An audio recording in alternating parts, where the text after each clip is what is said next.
General Fund reporting for duty. We're talking Axis and Allies. We're talking the E40, the Enderman 103 house rules. This is going to be a review of his house rules, what I thought about it, and I'll talk a little bit about how it played in our this would be the very first play test. So keep in mind that these rules had never been tried out before, that this was the first time through, so I'm sure there'll be some tweaks here and there. We played with a rule that was not in his rule book, which was actually an error that I made to deal with bombardment. Talk about that a little more later. So I'm going to talk about the good, the bad, and the ugly, with meaning absolutely no offense to my friend Enderman, because played a great game, great guy, and there's a lot more good in this than there was bad, in my opinion. So I want to start with the good. One of the coolest things about the E40 is his rule regarding France. So all of you that have played the 1940 version of Axis and Allies, or know that France is in the game.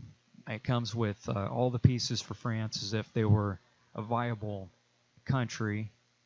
They start out with a decent income. They have a good industrial base to start with, but they are doomed to be taken over by the Germans.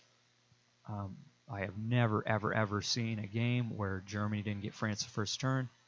They're meant to, and from that point on, France is very, very useless going forward. So and the E40, France, when Paris is taken, all of the French territories across the board are suddenly become in play one of three ways. They either turn to Germany, they'll become pro-German, or I guess it would be pro-Axis, but it's really just pro-German. That's on a roll of 1 or 2. On a roll of 3 or 4, they become Vichy, which is a pro-Axis neutral. And then the third way they can go, 5 or 6, they become French. And they're just a loyal French. And what you do is you go through all the territories across the board and roll that out, and whatever loyal France has left, they get that as an income, and they can actually purchase units via the United Kingdom industrial complex there. Why? I think it's very cool. The reason why is it makes the French territories matter. These territories are all across the board, and it's just kind of strange because you've got Morocco and Algeria, Tunisia, French West Africa, French Madagascar, Syria. You've got French Indochina, Vietnam over there. These territories have value, and with France able to purchase something, they have so much more importance than any other version of the game I've ever played, out of box or Bloodbath rules. So I thought I thought it was such a cool idea that I am actually going to add that into my house rules because I think it's just great. One tweak that I would do differently, or at least I will in my house rules, is it's going to go the same way. On a roll of 1 or 2, they just become a Nazi-controlled territory with the unit there. If there's a unit there, they get it. When they're Vichy, I think it's better if they are just a true neutral territory. So whomever tries to move in there, the whatever units on that space is going to resist. With it being pro-Axis, it was just, to me, it was like 1 through 4, they're going Axis, 5, 6, you get to keep them. And I just think that, in my opinion, Vici, where it's a pro, it's just not pro anybody, it's just a neutral, um, is more true to history too, because there were cases where the Vichy government actually resisted Allied landings, I believe in Morocco. So, and there was also an incident at the start of World War II in 1940 where um, the British Navy actually destroyed and sunk French ships in harbor and killed French sailors. And that's one of those little known facts of history. It really did happen. And yeah, so it's more true to the fact that Vichy was trying to be just an independent country. Stupidly, but they were trying. Okay. The next good thing in the Endermans that I really like are the UK coalition. And how this works is, on the United Kingdom's turn, you have United Kingdom Europe. It has a separate economy. United Kingdom Pacific, again, separate economy. And Anzac, separate economy. But they take their turns simultaneously. This was just, in my game especially, this really kind of turned the tide on things, because Anzac was able to purchase naval and air units, and UKP could concentrate on just purchasing land units. So that was a nice combination there. I definitely liked it. It might be too powerful. I don't know. It needs more playtesting, but as an ally, especially, it was great for me. The Bloodbath rules, the newest one, they don't have Anzac going at the same time as the coalition. They have the United Kingdom collects all their money basically as one bank, but the Pacific can only spend 20 IPCs a turn. I kind of like that way too, just for ease of accounting, I guess. Instead of just having to keep that money separate, otherwise it's the same way. And then on Anzac's turn, they actually created Canada as a country, which it takes some from UK Europe, which they need all they can get. So that's not real great, but there are some Canadian units, so I guess use your imagination on how that could go. Okay, the the third good thing I liked in the E40 was and I didn't even use it, should have. It's for the Allies. It's a Lend-Lease. The United States can set aside 6 IPCs a turn. What you do is you put out a transport. You set a dice next to it with that represents the money on the dice. And other than that, it acts just like any regular transport.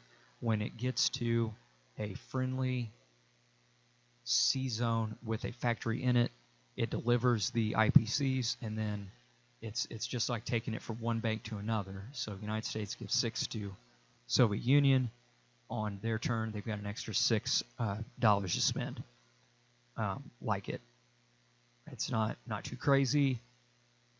It's very realistic to the situation, and I like it. Should have done it, didn't, but hopefully they can try that out in another playtest down the road. Okay. Now, unfortunately, we got to move into some things that were, in my opinion, bad. And again, I'm not trying to pick on anybody, not trying to pick on Enderman at all. Just want to give some honest and trying to be constructive criticism. Japan starts with the ability to kamikaze. So essentially, on the combat move, your planes can move their max movement, and after the combat, they're just eliminated irregardless. They just crash. Not that on its face is okay with me. What I didn't like was that they have a starting technology of long-range aircraft. So you're talking about the country that has more planes than anybody else at the start of the game, and a regular aircraft can actually move 6 spaces, 7 with an airbase, and attack. That's just, I think it breaks the game. It's one of those things that it's, that those two together break the game.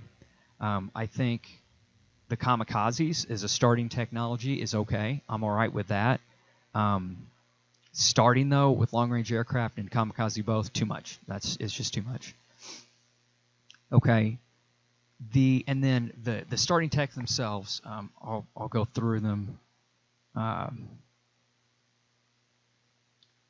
There's advanced artillery. We know that from out of box. It just, one artillery acts basically like 2. It can pump 2 infantry. So one artillery and 2 infantry would all roll 2 on an attack. There's rockets. Seen those before. There's increased factory production. And in this one, each of your minor factories can produce 5 units instead of 3. Each of your major factories can now produce 12 instead of 10. And then also, when repairing a damaged factory, you can remove 2 damage counters at a cost of 1. So that's another tech. Not bad. That's okay. Heavy tanks. You have the ability to purchase a heavy tank. It costs 10 versus 6, and they have an attack and defense value of 4, and they can support 1 mechanized infantry in the same way an artillery can. I never got clarification on that specific aspect of it. I don't know if that pumps the mechanized infantry. I'm not, I'll have to check with Enderman on that one. I'm not completely clear on how that works. The second chart is, again, stuff we've all seen before. The super submarines. Submarines attack at 3 instead of 2. They still defend at 1. Radar. Radar. I always think it's a great technology, where anti-aircraft gunfire, they hit it at 1 and a 2 instead of just a 1.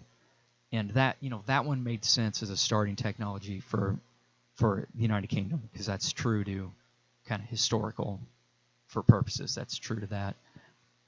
Long-range aircraft, we all know about that one. And then these are interesting. Well, carpet bombers is essentially heavy bombers. You roll 2 dice instead of 1.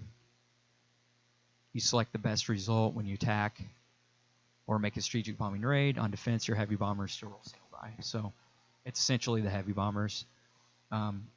Torpedo bombers is a new one. Your dive bombers attack and defend at a 4, as long as they're opposing ships present in the battle.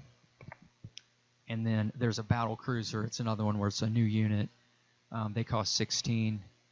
They attack and defend at 3, but they're considered capital ships, so they can take 2 hits instead of 1. All right, so that's again, I was in the bad here, but not all that's bad. So the tech, overall the tech is pretty cool. I'm not particularly fond of the fact that you have to kind of create a new unit. I know all you have to do is say, well, put a chip under it or something, no big deal, but I'm kind of I don't know. I'm weird in that way. I want the units to be represented on the board. And got to talk about the ugly. This is the one thing that has got to go. My opinion, Enderman's got to take this out, because it's just stupid. I mean that in a good way, if I can. Under his rules of paratroopers, plane can pick up 1 infantry from any space that they're on, move them, however many spaces, and drop them off into combat. No big deal. And on the surface, I was like, yeah, that's fine. In fact, I had a house rule like that I did away with, but I did try that out as a house rule. However, in his version, the bomber can attack and paratroop at the same time. So just kind of use your imagination here. I'm using 4 strategic bombers to transport 4 guys. So on my first roll, it's gonna be 4 1s and 4 4s. It's just insanely powerful, and it's bad. It breaks the game too much. I can give you so many examples of why this is wrong, but it was also the starting tech for the United States, and I didn't realize every aspect of this, so I really could have done some crazy damage with it if I would have kind of known how it worked from the beginning. But that's the one thing in the E40 rules that it breaks the game completely. It's bad. Gotta go. So, all right. Well, that's it for the Enderman E40 rules. Check out Enderman's channel. He's got a lot of good stuff. Enderman 103. And yeah, and again, I had a great time playing his house rules. Doing a YouTube Wars was great to have something to do during the pandemic we're in right now. So, all right, everybody, be safe out there.